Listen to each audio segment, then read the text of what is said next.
You are now listening to Mighty Champions Action Figure Radio.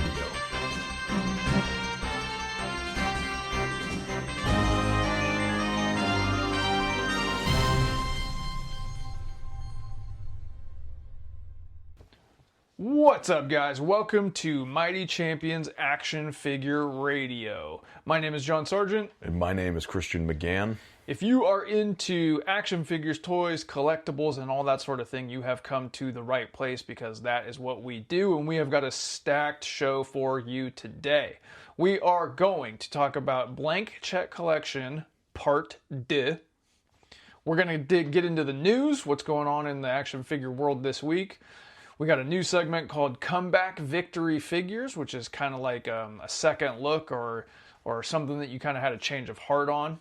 And then we've also got some questions to answer here from you, the toy soldiers. Before we get into all that, you guys can subscribe to the show wherever they got podcasts at. If you're hearing the sound of my voice, just hit that subscribe button wherever you found it. And it would be awesome if you could leave us a review as well. If you're on Apple, just scroll down to the bottom of the feed. You'll see the stars. Tap all 5 of them, and then you could write something if you want, but you don't have to. If you're on Spotify, just hit the 3 dots, and then that'll bring up the ability to rate, or rank, review, whatever it is. Review the show right there, and it means the world to us. It's how we grow.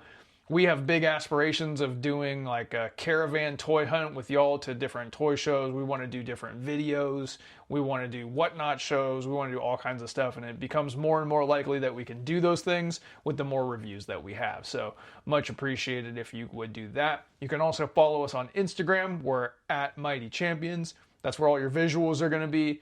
When we're out doing toy hunts, that's where you guys are going to see it. When we're updating our own collections, that's where you're going to see it. When we're talking about stuff on the podcast, that's where you're going to see it. So go ahead and follow at Mighty Champions on Instagram as well. All right, that takes care of the admin. Christian, how's your week been? The week has been good. It has been long. This week has been the longest month of my life. Yeah. No, it's been pretty good, man. Just the same old hustle, as we've talked about many a times. Both of us are very much creatures of habit, and felt good to get back into my habit this week, and then yanked out of it within a couple of days severely. But. Yeah, no, I totally get that. But yeah, man, so since the last episode, played a game and with the team, and yeah, dude, caught the L on that one. Had some drama at the game, so... you did, or the game? I mean, I tried to just keep myself out of it as much as humanly possible. Like bench clearing brawl? That would have been sick. I would not have minded that. The manager of the other team, dude, is the worst person I've met in a long time. Oh, yeah? And guys on my team who knew of him and know him warned us of that. So going into the game, I wasn't even thinking about that. I'm never thinking about that, dude. Like, it's just so far from my mind. I just want to play, I want to have fun, I don't want to perform. Yeah. And didn't really get much of that. They were like kind of chirping him a little bit, like guys on my team. I get on first base because I just knocked one in, which is sick. So went 1 for 3. But yeah, I got on first, and then I asked him, he's playing first base. And I'm like, yo, dude, how many outs we got? And he just death glares me, and he just says, why are you asking me? Talk to the ump. And I was like... The heck? Yeah, I was like, all right. And then I just was like, okay. And then he was like, I'm your enemy, bro. And I was like, well, I'm not yours, so... Enemy? I know. Okay. So... to describe him a little bit, and I'm not this is not non-judgmental podcast. I'm just describing him, okay? Sure. I'll judge him. Yeah, I'd say anywhere between like 45 years old and up, maybe. Okay. Probably like 6'4", probably 320 pounds, maybe. Okay. Wearing a baseball uniform, but if you saw him in public, you'd never think baseball player. Yeah. You would think like dad or somebody who's yelling at their kid at their guy baseball yelling game. at baseball game. Yeah, I mean, he's kind of like, and he kind of carries himself that way. And I was kind of like significantly, because I thought he was joking for a second, and then he just didn't break at all. and progressively got worse. So I will say, guys on my team chirping a little bit too much. I get why. I was like, if we just stay silent, it's going to work in our favor. Always going to work in our favor. Anytime that I've trash talked in baseball, it just punishes me immediately. And so I'm just like, I try to keep my mind sharp or whatever. Anyway, we're like, game ends. It's like a pretty close game. They beat us 9-8. So it was a for battle. Sure. Yeah, it was a battle. We do the little high fives. We're walking past. Hey, good game, good game, good game. Every single dude on his team, really cool guys. Every single one of them. Good game, good game. He's the only one that's staying silent the whole time. And they won? He didn't help with that. But his team won and he's still being a jerk? Yeah, that's what's crazy. Then he says something. He says like, oh, this is what it looks like whenever you get to shake hands with your team. And then he was like, that team sucks or whatever. And I'm walking away and finally like it just cracked me. And I just turned around and I was like, bro, get a bigger pant size. And I just kept walking. And then I'm like, why did I say that? Because I'm thinking to myself, like I'm not scared. I'm like, bro, like, let's go toe to toe if you want to. You know what I'm saying? But at the same time, I'm just like, I don't want to stoop to that level. Yeah. And I'm like, this is men's league baseball, right? You know what I'm saying? Like there's like, and especially from him, it was wild, bro. I was like, this is crazy. This is like a character study. It's almost like you're putting it on because you're like a paid actor. That's how bad it was. So that was kind of like a weird like mood killer in a way. Cause I'm like, dude, like, you don't want to have to like deal with that level of like wacko, you know what I'm saying? But you're just going to get that anywhere. I mean, I was talking to one of my clients about competitive like sports because he plays tennis and he was telling me that a fight almost broke out in his tennis game, like tennis match. And I was like, what's hilarious about that is there's 200,000 of the most non-competitive leagues where guys are getting kicked off the team because they're trying to fight like kickball or lame, dude. Slow pitch softball, like that type of stuff. And it's like there's one on every team, one in every league, one in every game. You know what I'm saying? And it's so funny, but I think now it's like, to me, it just, again, it keeps me more grounded. Even though that time he said that thing and I was like, oh, he said it for us to hear it and he's just trying to like get a response. He got one from me. But it was like, all right, that's a good reminder for me to be like, yo, just dial it back. Dial it back. Don't even pay attention to those guys. Exactly. It's funny, man. But I got a couple games this weekend back to back. So I'm on, obviously I've mentioned before, but I'm on 2 teams. And so play Saturday and then play Sunday. And I'm like, you know what? Like, to kind of overcome that mentality of like, this is just so, it's supposed to be the most fun I can ever have. I'm going to try to hit a freaking nuke in both games and just swing like a dog. But it's also just like, continue to have fun. You know what I'm saying? And be a team player on both teams. Right. That's like, I play first base. People come up to the bag and I am just talking with them. I'm like, hey man, good hit, whatever. Like what's the point if you're not having fun? Yeah, and I get it. It's like, it's a hard game, and like any win you can get is like really, really valuable. But also at the same time, it's a hard game, and any win you can get should just keep you humble. Yeah. And it's like, he walked up there and dude Cade like it was a day job. And I was like, all right, that's satisfying, but like on to the next one. So anyway, that's been my week a little bit, just kind of overcoming that mentality, kind of mentally prepping for what's next as far as these games come up over the weekend. But any purchases? We'll get to that. Oh, We'll get to that. Oh, withholding information. I'm withholding information because it's all going to tie in so beautifully sweet. Okay. And I'm very happy to tell you about it. Okay. Because it's awesome. I love it. So why don't you tell us about your week, John? My week was like pretty up and down. Nothing like majorly like sad or depressing or anything like that. Just some inconveniences. But it started off really good. I went to so for the last weekend, I was helping the little kids with their black belt testing at martial arts, which was like very gratifying and really fun and really cool to see. And I brought my girlfriend with me to my school for the first time. And if you guys have been listening, I started the advanced class about a month ago or so, 2 weeks ago, something like that. I don't know. And she goes, well, when do you get your belt? When do you get your white belt? And I go, I don't know. And she goes, how do you not know? And I go, because I haven't asked. And she's like, why haven't you asked? And I said, I'll know when I need to know. Like, he's really busy with these kids black belt testing. He's got his own like ruck thing that he's flying for that he's been focused on. I'm showing up to class and he's got a class prepared. I don't need to know anything beyond that until I need to know it. So I show up on Tuesday. We go through the kickboxing class, which was the hardest cardio anyone could imagine. And then we start the advanced class, and he kind of has everybody like stand up and group up, which I haven't seen that happen before, but it was the most people that I've seen in an advanced class. So I was like, all right, maybe something different going on. And he looks at me and he goes, there are 5 salutes that are available. What's one of them?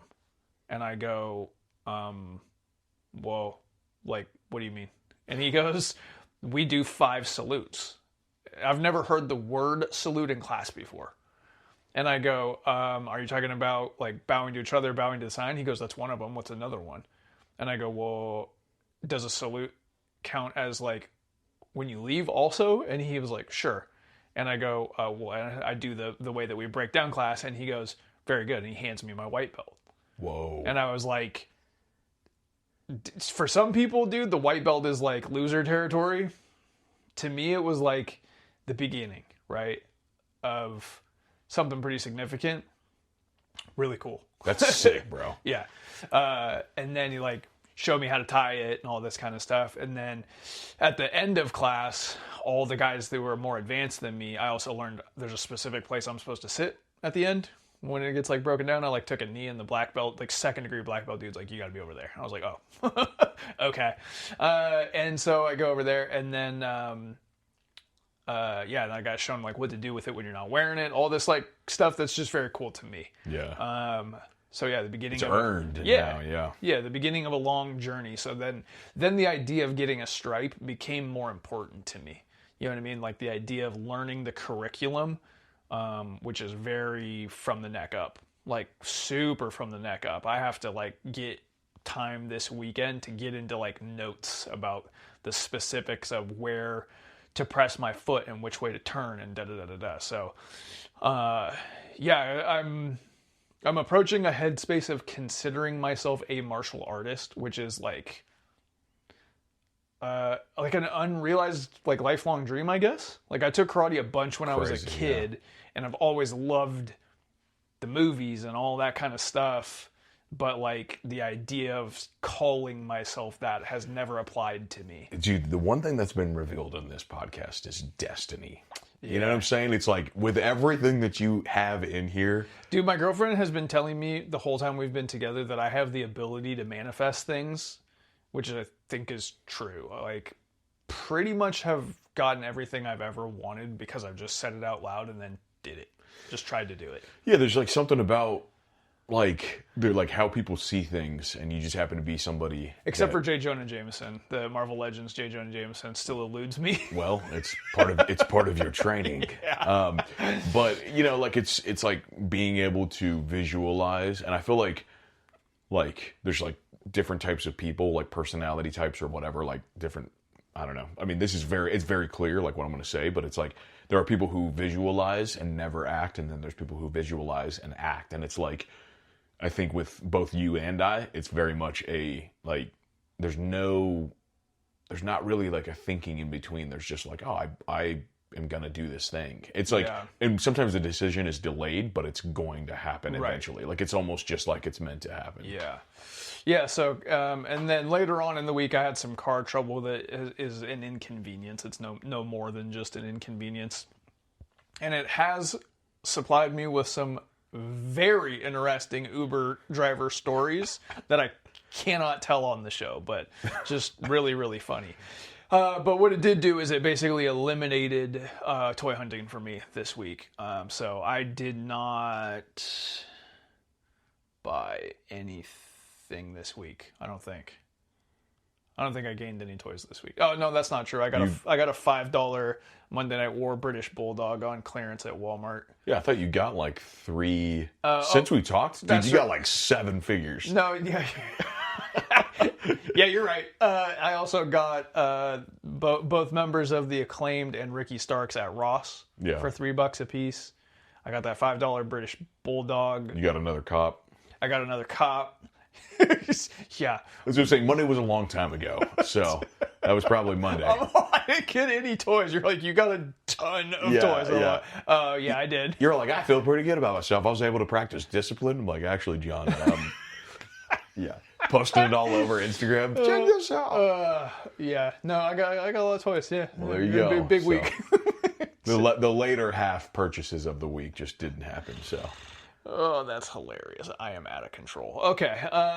Yeah, but basically that was my week. We had sent out a call to the folks, to you guys, the toy soldiers, about a Q&A. We sent out a call for Q's and we've got the A's. And I have selected a top-notch question. This one's coming from @Michael S. Fisher, your boy Mikey. Goat. His question is, and I don't know if we should do this separately or team up on it. If you had the Indian in the cupboard, Okay. what 5 toys would you put in it? Are you familiar with Indian in the cupboard? That's a good question. Yes. You are. Yeah, the movie. Yeah. So here's the thing. It isn't simply a cupboard that brings your toys to life. It brings your toys to life, or whatever you put in it, in this case, toys, with the personality and problems and thought processes and like emotions of the figures, right? So the kind of the point of the movie is the kid gets his Native American dude comes to life. Oh, cool. So he puts a cowboy in there. The cowboy shoots the Native American. So it also presents a set of problems, right? So 5 toys, and he said toys specifically, not action figures. Okay. Right? So Mr. Potato Head's on the table. Don Rickles. Hey, you turn out the lights. I love that Mr. Potato Head is now a character of this show. Yes. So what 5 toys would you put in the cupboard? This is okay. I've got one so far that I'm thinking about, which I did not know this question, which I'm really glad that we saved it for on air. Yeah. Professor X. Okay, why? Because I feel like Leadership. Not only that, but I feel like if I were the age of the kid who is in the movie and I needed like guidance and advice, who better than Professor X? Because if he like came to life and I'm able to like talk with him, wouldn't he be able to like communicate with me? See, and, he's okay. He runs a school of gifted youngsters, and so like I don't know. There's something about that like it's kind of like I feel that. Yeah, no, I feel that. Okay, yeah. So Professor X is one. So now I don't want conflict in there if I know what's up, right? Yeah. So I'm not going Magneto or anybody like that. I'm gonna go Hulk Hogan. I'm putting Hasbro WWF Series 1 Hulk Hogan in there because it's going to be the fictional character of Hulk Hogan, right? Mm-hmm. Who I adore. Right. I do not feel that way about Terry Bollea. But just cuz I want to interact with my childhood hero in fictional form that doesn't know that he's fictional form, right? Yeah. So, and then like they don't have any kind of mission to accomplish. Yeah. There won't be conflict between. I would actually like to see a conversation between Professor X and Hulk Hogan. He'd be like silencing him. Like... All right, I think the next one that I would get is Combat. Good Lord, Combat. You need Belt help with that? Batman from Kenner. Okay. Dude, I think that would be a good one in there too, because you have Batman, obviously. It would be Kevin Conroy Batman. It'd be his voice, It'd be his voice.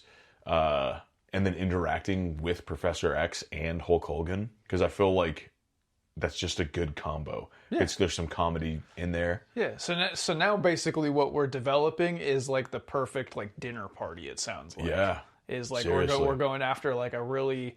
Well, I guess it's not a chill dinner party if Hulk Hogan's there. There's going to be a lot of screaming going on, but not a lot of conflict. Correct. Because Batman just wouldn't allow it. You know what I'm saying? Yeah. And then like Professor X would be able to get in Batman's head and be like, let me take a look. You know what I'm saying? And just see all kinds of crazy trauma. You know what I'm saying? Like, I feel like it would be healing for both of them. All right, we got 2 more. Let's see who else we got. So yeah, I'm trying to avoid bad guys, right? Because I'm like thinking of just like cool toys, Predator and like all, but I don't. But that's gonna create a real problem because like this seems to be a very mellow occasion. Well, like I said, Hulk Hogan's not mellow, but we don't have conflict here. So what about a starting lineup? Okay. What if we get some athletes going? I'd say we go Michael Jordan. Yeah, let's get Michael Jordan MJ. starting lineup in there.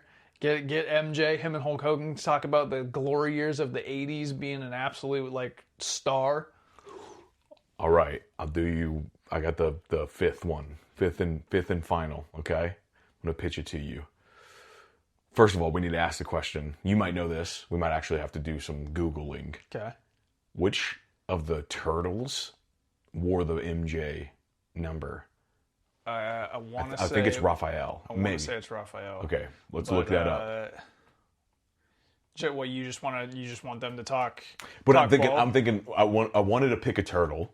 Okay. We'll put one of the turtles in there, but we just need to figure out which one. I should know this. I feel bad that I don't. It's Don. Okay, Donatello. That's a perfect one. Yeah. So if we get Professor X, he's gonna keep the mood the way that we're trying to have it. Yeah. Yeah. So He's a leader. They're all leaders. yeah. They're all leaders, except I don't know about Hulk Hogan. He's right? the leader, dude. All right. Locker room leader. Okay. Merchandise sales leader. Yeah. Okay, so then we do like probably. I think we put like your standard Donatello, but he's got the plug of like, hey, I got your jersey. I also own the jersey. Yeah. Yeah. I don't have it on right now, but Dude, I do own it. Yeah. That is sick, man. That is sick. Yeah. So which Professor X though? I think if we stick with like the time frame of the movie, and we've been kind of going vintage with this because the Kenner is 1992, right, or 93, the combat belt Batman. Good lord. So if we do like, I don't know. You're probably more familiar with that timeline, but I would say we go classic. Oh, Toy Biz. No. Oh yeah, sorry. Yeah, Toy Biz pre-Marvel Legends. Pre-Marvel Toy Legends. Biz X-Men. Yeah. Yeah, Professor X. Yeah. Hasbro, WWF, Hulk Hogan, also right around that same 91, 92 Perfect. time frame. We didn't even do this on purpose. Starting lineup, we'll get the 92 MJ. Okay. And then Donatello. Probably a toy line in 92. Yeah. Something like that. Playmates. Which is also the year of my birth. So Yeah. That was a really weird coincidence that we just accomplished. that's crazy. Mikey, thank you so much for the question, man. Yeah, awesome question. You guys can send us your questions at Mighty Champions, or you can just email them mightychampionsafr@gmail. We'll put out the call for them weekly, but just send them when you think of them, because we'll be happy to answer them. That was actually a ton of fun. Now it is time for part 2 of Blank Check Collection. From Walt Disney Pictures, Carl Quigley just stole $1 million. Hello, beautiful. But by accident, Preston Waters It's on my bike. If I check for your dad, he'll know what to do with it. Blank check. is going to end up with it. Now he's getting everything he ever wanted, doing everything he ever dreamed, Baby brother comes into his own. and teaching some careless crook that crime doesn't pay. That must have hurt. Disney's Blank Check, rated PG, now playing at a theater near you. All right, a little while back, we had a segment that we called Blank Check Collection, and we're bringing it back. Basically, the premise is, what would you go after if you just had all the money in the world? Like, if money was not stopping you from acquiring this thing, what would that thing be? I think last time I was talking about autographed rookie wrestling figures. Yeah. And I think you talked about everything under the sun. Everything under the sun. I do have a little bit more of a detailed response this time. Okay. Just because I stopped and I kind of thought a little bit more. Yeah, I think you got real excited as though you actually had the check last time. Yep. What do you got for me? So I meant to bring this up last time, but I forgot. So I'm going to do it now. There was 1,001 things. This was the one. Yeah. Exactly. So this is it doesn't really pertain to toys, but kind of. It still works in the same way. Still can be collected. This is very, very real. All right. first of all, let me just go ahead and say, I'm not a cosplayer. I don't have a desire to cosplay. But I swear to you, I would absolutely build and get Batsuits. Like just put them on like mannequins or something? Or I would wear them for sure. Like they would be custom made to me. Yes. They would be absolutely custom made to me. I would get all Batsuits that like my favorite Batsuits made. I would have them on mannequins, and I would probably do what he does in the animated series, which is just like the glass container tube kind of aesthetic. Yeah. And they would all be in there. And probably... Dude, how come nobody has put that out as a figure? Like the glass tube with just the cloth costume inside of it that comes with a Bruce Wayne. Holy crap. Dude, That's how come amazing. nobody has done that? That's amazing. I feel like I've seen something before. Maybe it was custom or something like that. Yeah. But that is a great idea. But that's exactly what I would do, right? Like, I have a Nightwing mask, and I got to wear it one time. Here's the problem. I wear glasses, all right? So I did it for Halloween one time, and it was like the most blind Halloween of my life. And I don't like contacts. I don't want to put anything in my eye. You know what I'm saying? So I just love the idea of big top Nightwing running into walls. Exactly. It was just like, man, I just like if somebody asked me, well, what else was everybody else wearing? I don't know. I couldn't see. Everyone went as blurry. Yeah, I was like, yeah. So, but I love that, right? I probably would even do like a man cave, like the definition of like a bat cave setup also. Just like big computers, probably like rock architecture, kind of like styrofoam vibes, and then just like have that as my setup. And I just, to me, like that was a thing that I was going to start progressively building back in, I don't know, maybe 2017-ish.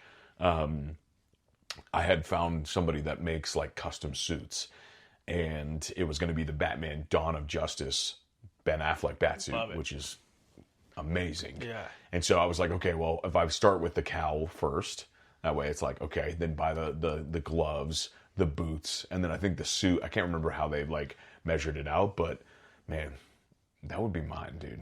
That would be mine. Which suits would you go after? I'd go Ben Affleck Batman. I probably... That would be first on the list? I think so. Like, I just love the way that suit looks. It's just like, just massive, and like the panther neck. We've talked about this before. Like, we have a very differing opinion on the Zack Snyder verse. But we both have an appreciation for Ben Affleck as Batman. That is... I would really have to think about it, but that would be on my list of the best Batman suits. Definitely. Yeah.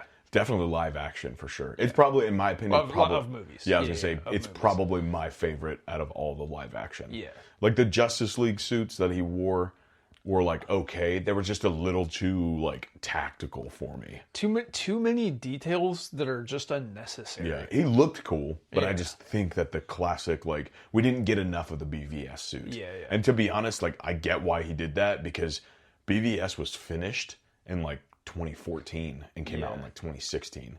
So like by the time 2014 and 2017 Justice League came out, like he probably was like, all right, I gotta get something new. Yeah. But I'd probably do the Batman animated series, but just like try to do it in a way, or maybe even like the Justice League type stuff, and then just a comic accurate with white eyes. Yeah. That's probably what I would go for. I'm not a fan of like the Batman Begins. Actually, Batman Begins is better than The Dark Knight and The Dark Knight Rises, but I probably wouldn't do any of those. I just feel like... I like all three of them, but I would put Begins above the other two. Yeah, that one's a little closer to actual Batman.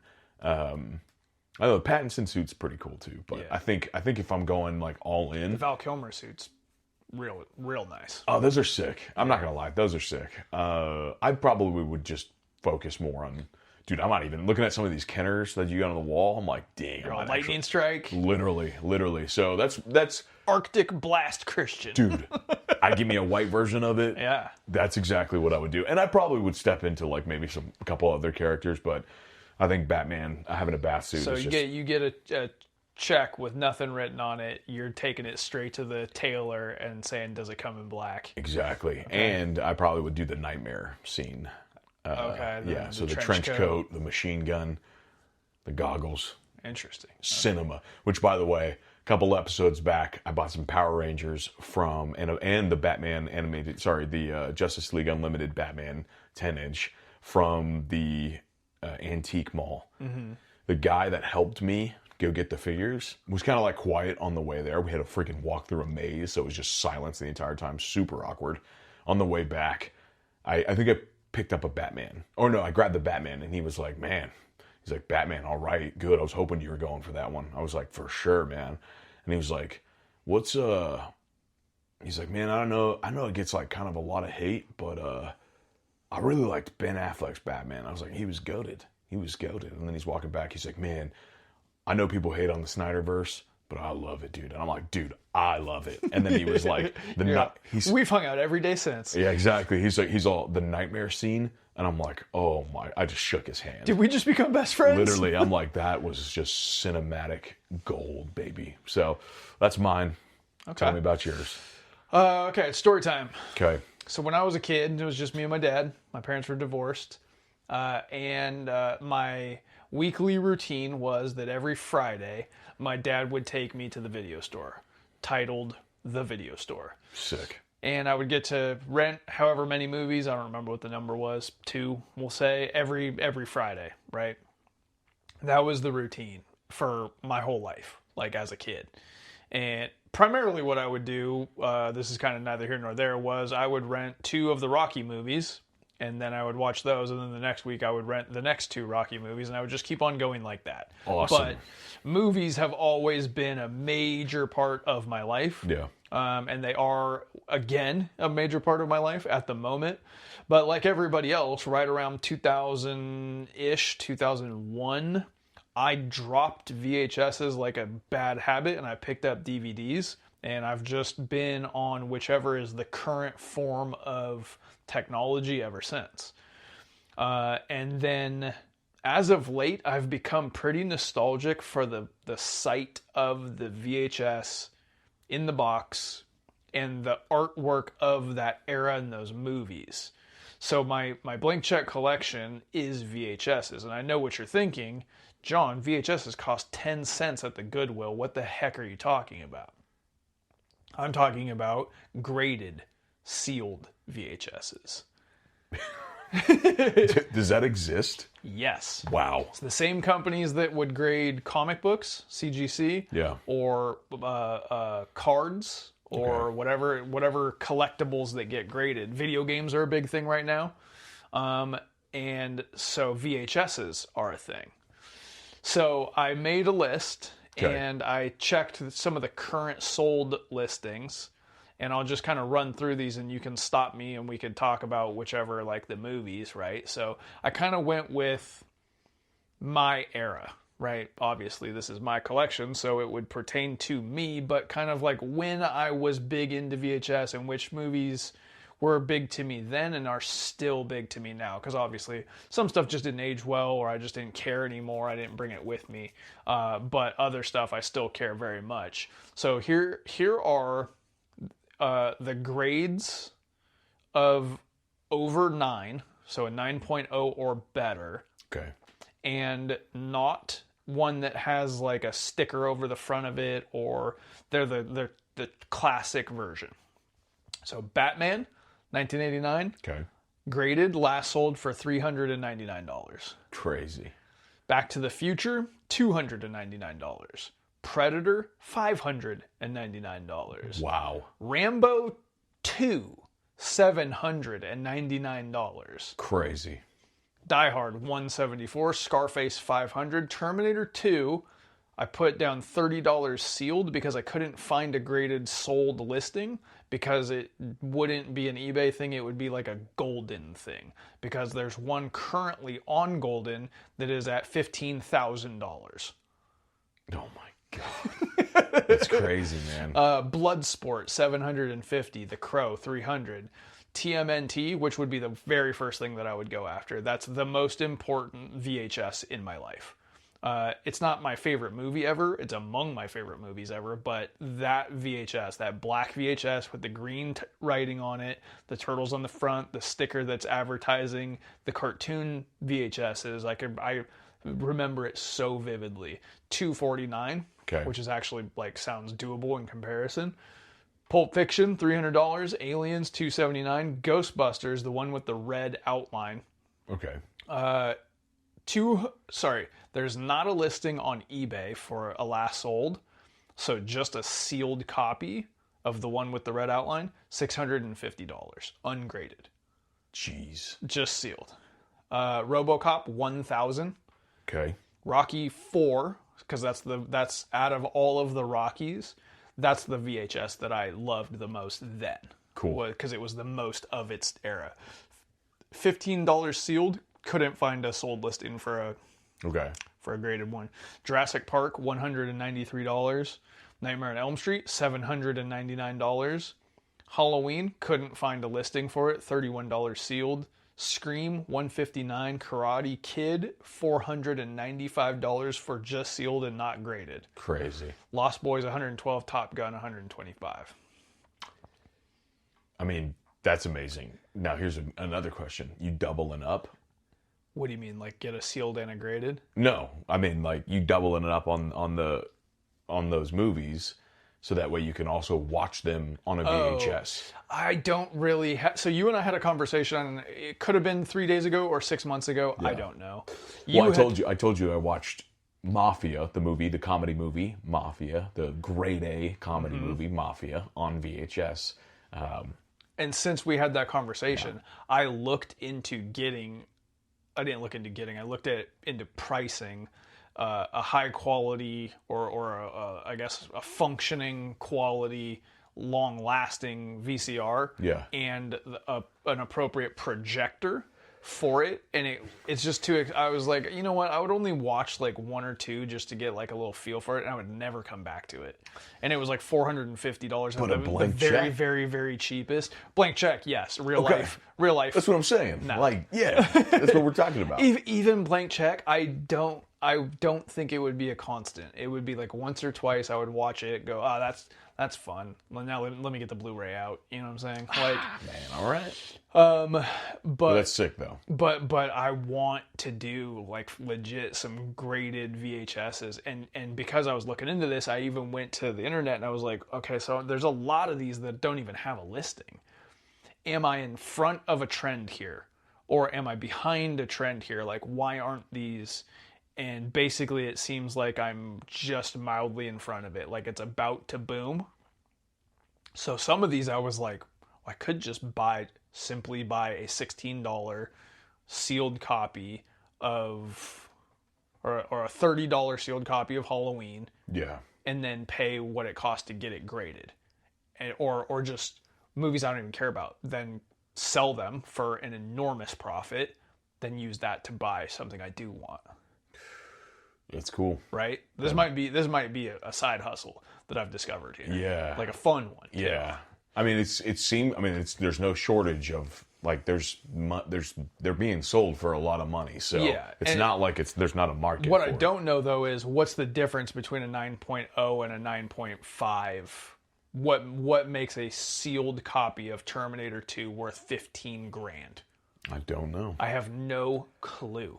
You know what I mean? I'm very uneducated as far as that goes. I know what makes a comic book an 8.7 versus a 9.1. I have studied that. I know what makes the grade on a basketball card go up and down. I have a sealed copy of a movie. Like, is it the ridges of the seal or like what? I don't know. Yeah. You know what I mean? So I would have to educate myself on that before I started trying to make like money in it. But I was like, you know what? It could be really fun to start tracking down some sealed VHSs, send them off to get graded, sell those, make money, then use that money for hobbies. That's a great idea. Yeah, but as far as blank check collection goes, that's my list, and that's how much they cost, and it's a freaking lot. It's a lot of money right there.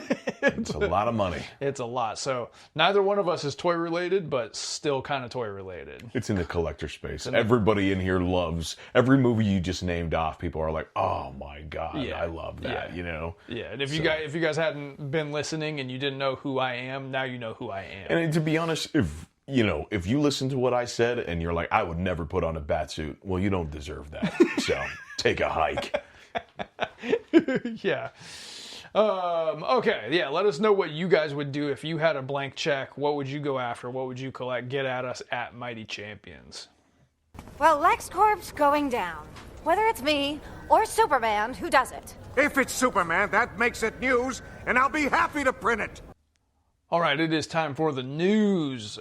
This week, I feel like it's kind of a light news week because we just had New York Comic Con last week. So I wasn't really able to find a whole heck of a lot unless we just had... Nope, I was about to say unless I just saw something right when I opened my phone, but I did not.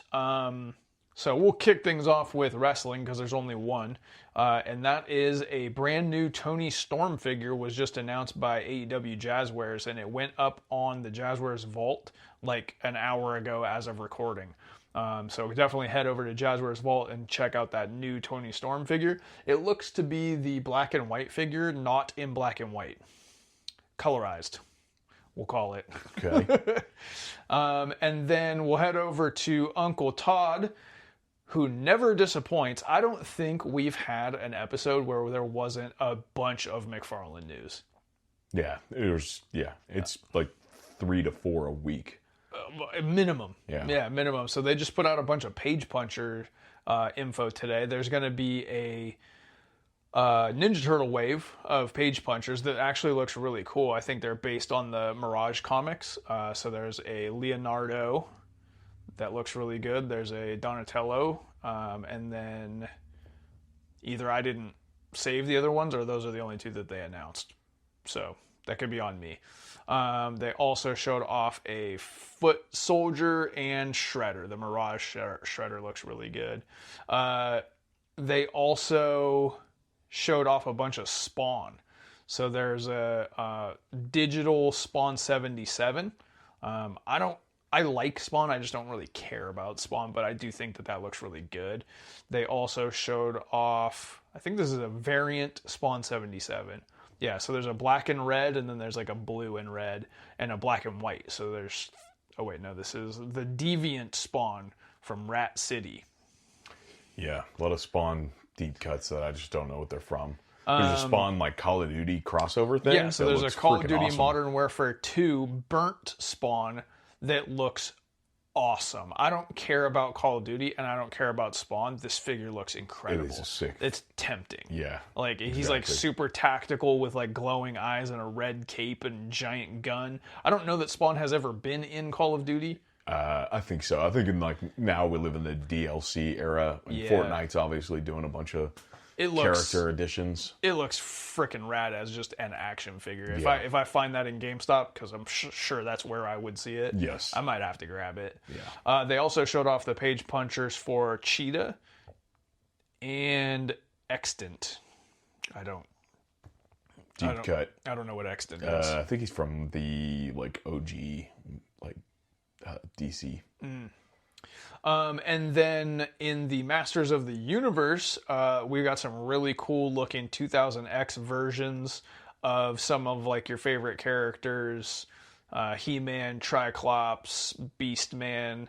They're kind of just modern versions of the Mattel Masters figures, but from the 2000X series. This is kind of my jam. It's almost like tempting to me. Because that's my He-Man. I mean, I grew up on the old school one, but I didn't like it when I grew up, and I love the 2000X one. We also have from Mezco, they showed off a Marv. Did you see that? That was sick. Yeah. Real sick. I don't do Mezco, but that Marv is really, really nice. Like, ripped out of the comics. Sin City definitely needs to come back in the toy department and get like, maybe not Mezco, but like NECA. Yeah. I don't know if NECA maybe have they done any of that. I don't know. Yeah, but I would do a Sin City line. Yeah, there are some. I want to say they're like McFarlane, but they were like Movie Maniac type vibes. I think I could be wrong. And they're a little before. bit old enough to not be great figures. Yeah, that kind of zone. But yeah, like some NECA Sin City would be gas. Yeah, it would be about that. And then the last thing that I saw from Mondo was Storm. Did you see that? Mondo's got an absolutely epic storm. Wow. That they showed off from 90. It's part of X-Men 97. I love that they do crossover stuff where it's like X-Men 97 has Marvel Legends and Mondo, or the Gamerverse is Bandai and Hasbro. Like, I just think that that's so cool. But yeah, did you have any figure news that you had seen? No, nothing. Yeah. All right, that's it for the figure news. And as we celebrate Cyber Monday, some good news for those fans who missed the store Toys R Us. I am one of them. It is making a comeback after bankruptcy, rebranding, and reopening a new location over the weekend. ABC's Rebecca Jarvis has all the details. Rebecca, good morning. Hey, Mary, good morning. Yeah, that's right. 2 years after that bankruptcy, Toys R Us is working on its comeback story. It has the same name we all feel that nostalgia for, but visit the store and you'll get a whole new experience.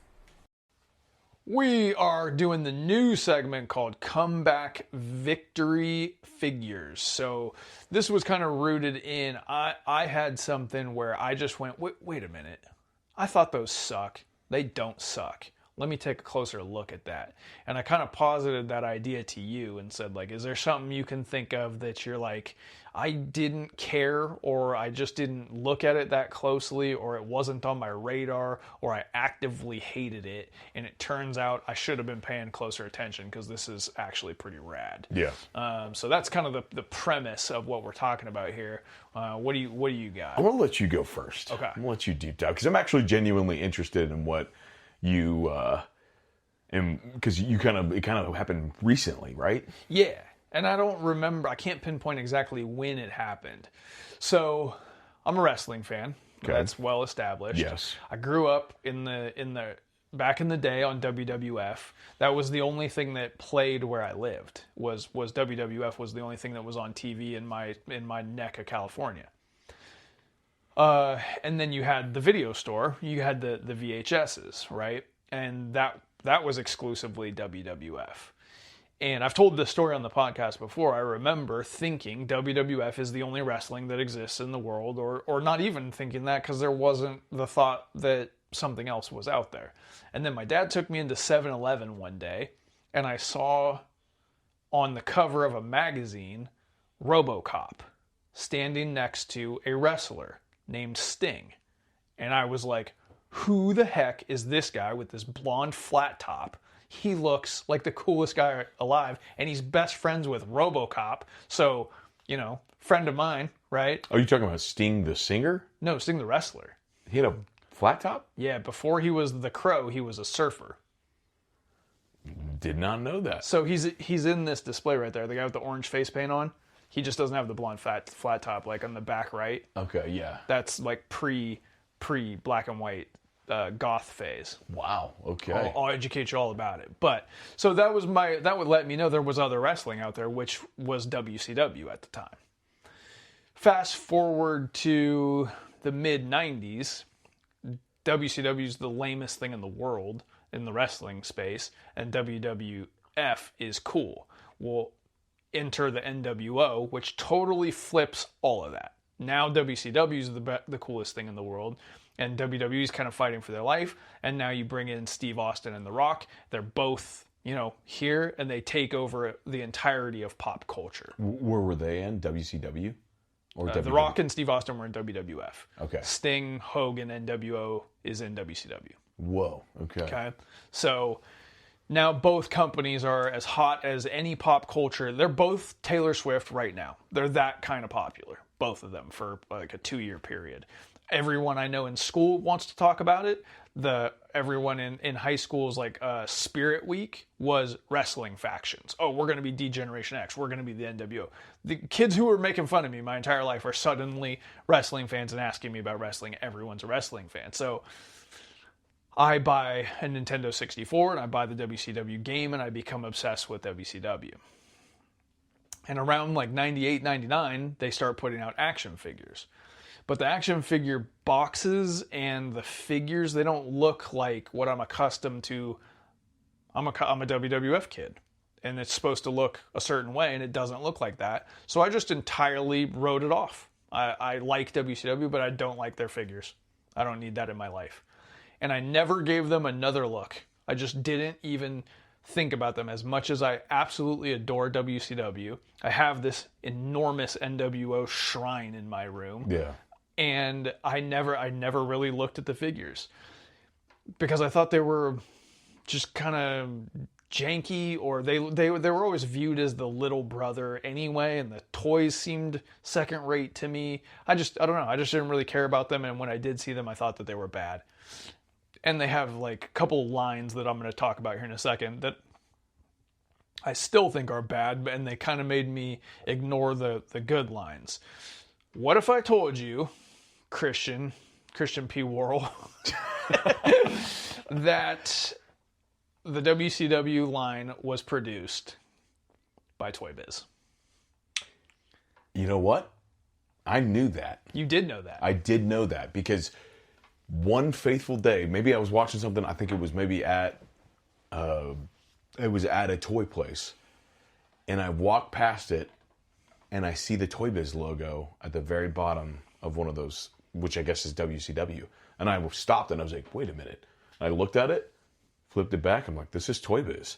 And I remember thinking up until now, this point, I told myself, John and I need to talk about this because we've never talked about this, and mystery solved. And here's me manifesting just that, right? Wow.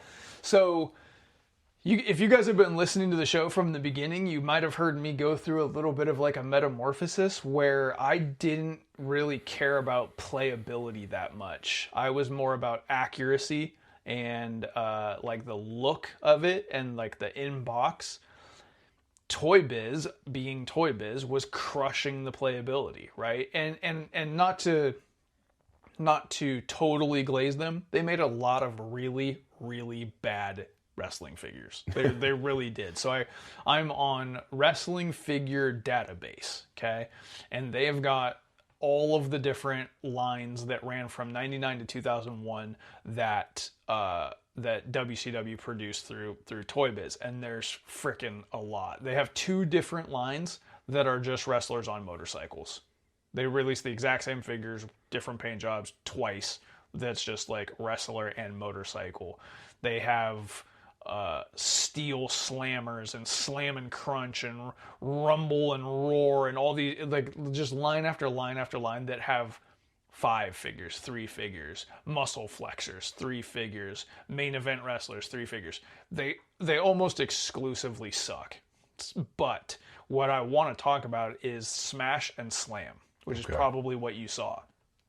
That has 27 figures, so still not a huge line because like I said, we're talking about a short period of the biggest level of pop culture that you could accomplish at the time. So, but this is what I would consider the main line, right? So Toy Biz, it's got the little Toy Biz logo in the bottom right, and they've got all the heavy hitters, Diamond Dallas Page and Kevin Nash, Goldberg, Hollywood Hogan, Macho Man Randy Savage. They've labeled each figure as either NWO Red, NWO White, or WCW, right? Depending on which kind of faction they were in, which is awesome. The packages look so cool. That's what I'm thinking. I'm like, I feel like the packaging. The packaging it has the bubble has the ropes of the ring in front of the figure, so it looks like they're standing in a ring.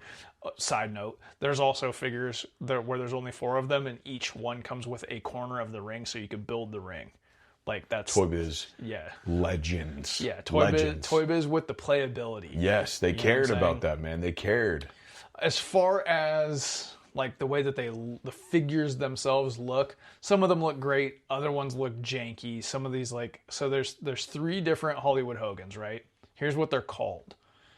1999 WCW Toy Biz Smash and Slam Hollywood Hogan. Okay? Looks like Hollywood Hogan. He's just big, jacked up, growling dude, NWO shirt on. The next one is called 1999 WCW Toy Biz Smash and Slam Hollywood Hogan, parentheses, dark skin. And he looks like a burnt hot dog. Same figure as before, but now he looks like a burnt hot dog. Weird. And then the next one is called 1999 WCW Toy Biz Smash and Slam Hollywood Hogan Wolfpack. right? So which is the red version of the NWO. So he's got the NWO shirt on that is red. He is not burnt hot dog color. The packaging has the white NWO logo on it. So they just botched it. Okay. They just completely botched it. And the more you look into it, the more of that kind of stuff there is. Yeah. So what I basically am settling on is I should have been paying closer attention to these as they were coming out, or as I became re-established as like connecting with my collector self.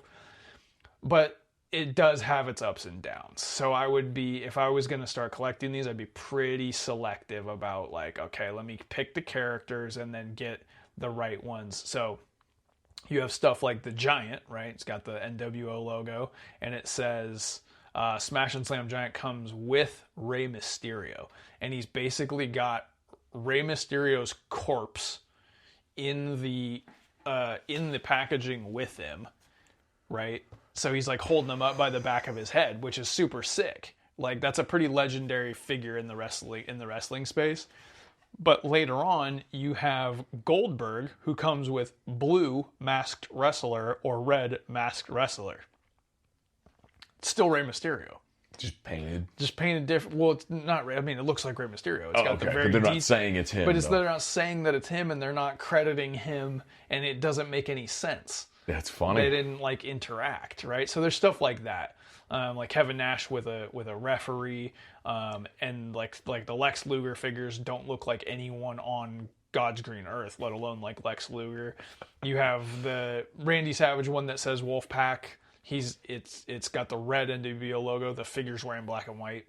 They just kind of weren't paying attention, dude. Though, but like me seeing what those like the carding looks like and other stuff like that, the packaging, like that just screams like back in the day. Yeah, and like, there's a couple of these that are just really, really ringing my bell. Exactly. And they're making me want to do a small, not a collection, but just a representation. It has to. You know what I mean? Yep. Which I think is maybe a phrase that we need to workshop as like when this comes up. Mm-hmm. When is it not a collection, but you need one or two things from it. You need to like pay your respects. I think maybe pay that's your respects. Yeah, that's good. Let's keep that in the back pocket for another thing, because it's the same way with me with like, you know, episode 1, 2, and 3. It's like I probably would get Anakin. Yeah, you know what I'm saying? Like, similar kind of thought process. Yeah. Like I don't need to go full steam ahead on Toy Biz WCW or on the Smash and Slam line, but you just keep them in the box, right? Oh, for sure. Yeah, like because they're crap toys. Yeah, and you just hang them up, and dude, like that's just a whiff of like KB toys right there. Yeah, you know I can maybe even find a way to attach them to the cabinet that my NWO display is on, or something like that. Because like I do just kind of think that they're part of my history, you know, like that sort of thing. Absolutely. Yeah. So, but anyways, yeah, that's my comeback victory. I actually love that so much, because it is what it is. There's nothing else about it, and it's not even complicated. It is what it is. It's almost like they didn't get less crap. I just started to like the crap that they are. Yeah. You know what I mean? So like so they used to put out VHSs, WCW did, of individual wrestlers. They would go, okay, here's like 8 or 10 or however many matches would fit on that VHS of that wrestler. So this is the Kevin Nash one, who you know is the Russian. Yeah.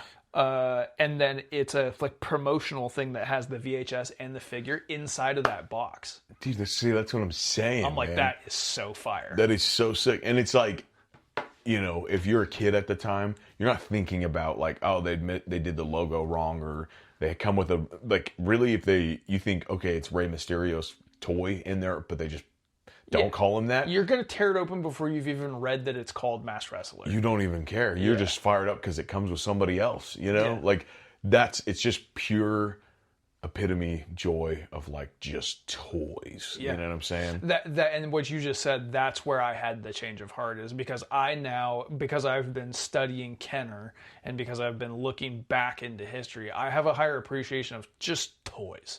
You know what I'm saying? Yes. As an adult that I hadn't had before. Yeah. And that's where these are at. This is a weird episode because there's a lot of weird, like, fateful interactions taking place, right? So you said 2 things to me this week. in the same day, I think, that stuck with me. The first one, as we talked about and discussed about what this episode was going to be like, for those of you who are just now tuning in to this podcast, John and I work together, and we were talking. We always just break down, okay, what do we want to talk about? And it kind of takes a minute. There's a real idea kind of train that we have to follow, and usually one of us gets it. I got it. Here's what it is. It's never really like that simple. And we talked about this thing, having a second look, and then you were like, actually, I could do it. And then you were like, so if you want to start thinking about it, and I'm starting to think about it before I could even like really register it, you were like, but you're also somebody who just is like, you just like what you like, and that's literally it, basically. Something like that. I think I said you decided what you liked when you were 8, and it's never changed. It's never changed, which is... Broccoli? Ugh. I mean, I like it now, but in toy-wise and stuff like that, it's absolutely the truth. Movies, it's absolutely the truth. It's like, I can't stop that in my brain from happening. You know what I'm saying? So I thought about it, and I was like, well, dang it. And I racked my brain repeatedly, just trying to figure anything out. And I'm like, I think it's gotten worse. I think I'm even more overprotective of the things that I do love. And so I even thought to myself, well, maybe it'll just be like John's segment where he'll talk about it, and I'll just say, I don't have that because I just like what I like. And then we went to Target later that day, and we ran over there to get some stuff. We went to go buy things for the gym, but then spent the majority of the time in the toy aisle. And that was one of the more fun toy aisle experiences I've had in a long time, because not only was it flush with just everything, and we were literally like, we were in there like, holy crap. Like it was like... I can't remember the last time I saw Target with the pegs covered. I mean, dude, we were like jumping in you know, it was like we were freaking Jordan and Pippen, you know what I'm saying, with the toys. And one of the things that stuck out to us both was the Jurassic Park collection that they have there. And you go back and listen to this episode. I think it's an On Deck collection episode where I talk about Jurassic Park and how important that is. And you got me fired up on it, and I watched like 3 of the movies that weekend. Exactly. Because who the heck doesn't like dinosaurs? You know what I'm saying? It's just part of a DNA. John Hammond, when he created me. You know what I'm saying? But we were there, and dude, I was itching bad, man. I was fiending bad. I was like... Pretty hilarious to watch you just toil over what to do. Dude, I was walking back, like, before you could even say the next thing, I was already walking over to the price scanner just to see, like, how much it was running for, because they had the super colossal T-Rex, right, which is from the Jurassic World movie, the newest one, Rebirth, which I haven't seen. Obviously, it didn't do well. I think it financially did well, but, like... I think it killed the series. Yeah, I don't think anybody really cared about it. But it was just a 40-inch T-Rex, and like, who the heck, again, would not like that? Yeah. And man, we're running back and forth because there's clearance bangers too, right? There's like the Dennis Nedry, the jacked Dennis Nedry Newman figure. Which doubles because you're a huge Seinfeld fan. 100%. Which actually, now that I think about that, I'm like, dang, I should have got that. I told you that when we were standing there, that you needed Dennis Nedry for your Seinfeld. I just wasn't thinking straight. I wasn't myself. Dude, I wasn't myself that day. And that's why I'm talking about it, is because I was having a crisis of identity. I've talked many times about my just desire to not collect modern toys, because it just is like, it obviously doesn't hold the same nostalgia for me. And also like the fluctuation of the toy market and how it just progressively is, you know, not necessarily getting worse, but financially it's like... Getting more expensive. It's getting more expensive. It's harder to find things like that. But something happened to me that day looking at those dinosaur toys that I haven't had in a long time. And usually I get it when I'm going over to a toy store and I'm looking at vintage toys, right? But something happened to me that day, dude. Something so deeply powerful that I went back there today and I bought the super colossal T-Rex. Did? I got it. Heck yeah. Dude, I was so fired up, man. Oh, welcome to the team. Dude. So, and even more amazing, there's a piece of paper that said, like, get 25% off if you're a Circle member. Well, I knew my girlfriend was, so I'm trying to text her. She's in a meeting. I'm like, what do I have to do to get this? Like, can you send me, like, a screenshot or something or whatever? Meeting. I know, exactly. She didn't answer, naturally. So I was like, whatever. Like, I'm just going to get it. I was super convinced. It was the only one there, too, because I went to a different location than the one we went to. Yeah. They had a couple. And so I just grab it. I'm walking through the hall. I got people, eyes on me, like, oh, he must be buying it for some kid's birthday. I have this thing that I envision when, like, have you ever seen Meet the Parents? No. Okay, so there's a part where he accidentally lets the cat out, right? It's like the family's beloved cat, and he accidentally lets it out, it runs away. And then the search ensues.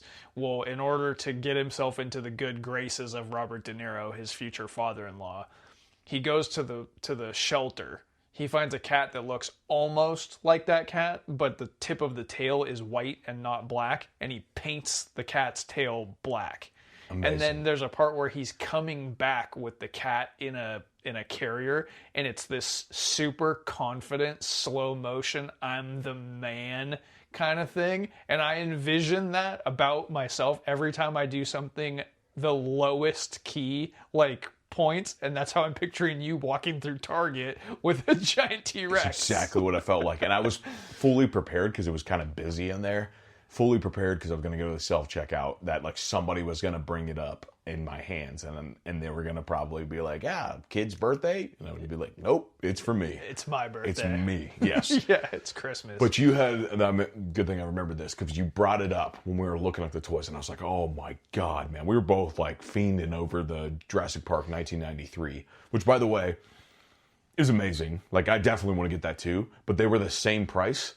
And the super colossal T-Rex was twice the size. So we're having a conversation, a philosophical conversation here, it turns out, between the vintage and the modern. Yeah. Right? And like the remade. The re-released. 93 collection is a reproduction or a replication of the one from 93, which is red. Yeah. Right? Which that's not what it looks like in the movie. Right. And the one that you bought is a much larger, modern, better, figure that looks like the coloring, it looks like an accurate representation of the T-Rexes that you see in the movies. Right. Yes. So we almost had like a Freaky Friday, you and I. Yeah. Exactly. And so like, they were the same price. And I was like, that's kind of weird because we were like, well, let's go check because maybe this is like priced wrong. And maybe if it's, because I was like, honestly, if this vintage one, the 93 version is like $20, $30, like I'm going to snag it. But the fact that one was 50, they're both 50 and one's twice the size, I'm like, I'd have to go with the big one. Yeah. But the thing that you said to me, because I was looking, I was like, man, it's not the OG one. It's not the, and you were like, dude, I think you just like dinosaurs. And I just stopped and I was like, you're right. I just like dinosaurs. And that's great. And I felt like if I looked down, I would have had light up sandals. I was like, I just like dinosaurs. And then I'm just walking off squeaking with some police like red and blue sandals on. Oh my God. Yeah. Oh my God. Oh my God, dude. So anyway, I go.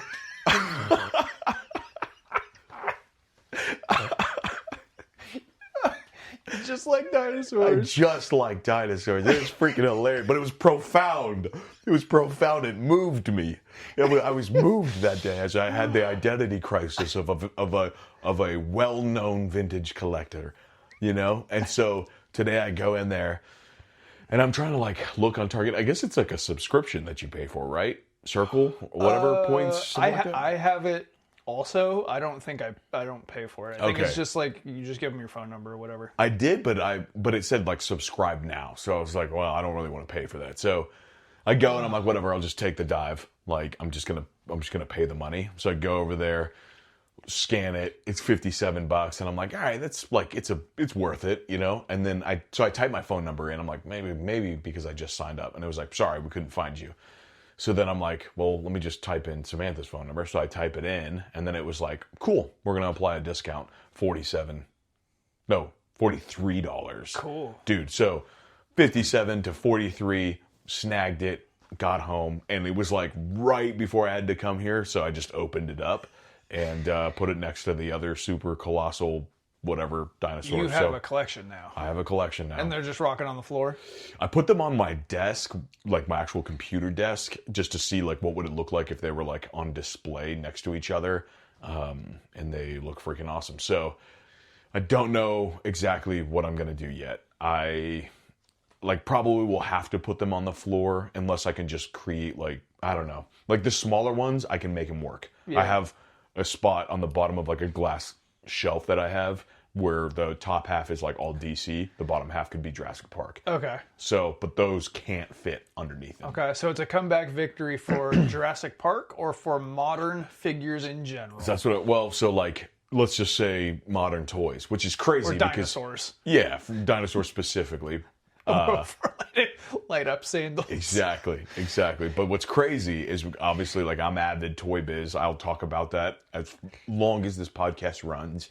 There's no denying it. But it's like you went back in time to Toy Biz wrestling toys. Yeah. And I went forward in time or present time. Yeah. So that's a crazy... Who, Mattel? I think Mattel. Or Hasbro. One of those. Well, it is Freaky Friday. It is Freaky Friday, yes. That's crazy. Yeah. That's crazy. It's weird how this interesting stuff keeps happening. We spend our entire weeks together, essentially, but we try real hard not to talk about this stuff. Exactly. And then to sit down right now and find out that that's what has happened is kind of freaking me out. It is kind of wild, dude. Yeah. It is kind of wild. So I'm not sure, again, like it's still in the infant phase, so I'm not sure if I'm like gonna go back actively, because you know there's a lot of dinosaurs that are just like, you could tell they're just trying to make toys, like, okay, we're gonna print this out, whatever that one with claws is. Yeah, like that type of stuff. But one thing that gave me more hope is that I think some of them have been popping up over at Ross. Yeah, keep an eye on Ross, and keep an eye on just the clearance at Target, because they clearance stuff nonstop. Yeah. I think I was shouting out Target a few episodes ago. They're the best spot to get stuff because they have it. It'll start off at retail price. It'll go to clearance several times. Mm-hmm. You'll have a lot of bites at the apple of whatever you're trying to get if it's at Target, for sure. Yeah. So that's awesome, dude. Yeah, welcome to the team. Yeah, that's what I'm saying, man. So pretty excited about that. Still going to get vintage. Like I think just having a like you said, I like dinosaurs, so I think just having massive dinosaurs, vintage dinosaur, like the vintage JP stuff that I can find, because we even said too when I was looking at it, I was like, man, like arguably this is going to be the cheapest it ever will be outside of it being on clearance. But like, you know, if I make the decision too late, because obviously like, you know, the same size figure or like same size, I don't think they've made them that big in the 90s or like late 2000s. That's the biggest JP figure I've ever seen. Exactly. That isn't like some sort of crazy collectible, you know, giant statue thing. Right. But as just like a figure, that's the biggest one that I've seen for sure. So sick. That's freaking awesome. Yep. Love it. Yeah, you guys get at us at Mighty Champions. I want to know what your comeback victory figures or toys are, like really badly. Like there's something that you have had a change of heart on, and you've had a Freaky Friday, and I want to know about it. So hit me up at Mighty Champions. Let us know. Today was an absolute blast. We appreciate you guys stopping in and listening to us. We'll catch you a week from now. Peace. From Walt Disney Pictures, Carl Quigley just stole $1 million. Hello, beautiful. But by accident, Preston Waters Look on my bike! Give that check to your dad. He'll know what to do with it. Blank check. is going to end up with it. Now he's getting everything he ever wanted, doing everything he ever dreamed, Baby brother comes into his own. and teaching some careless crook that crime doesn't pay. That must have hurt! Disney's Blank Check, rated PG, now playing at a theater near you.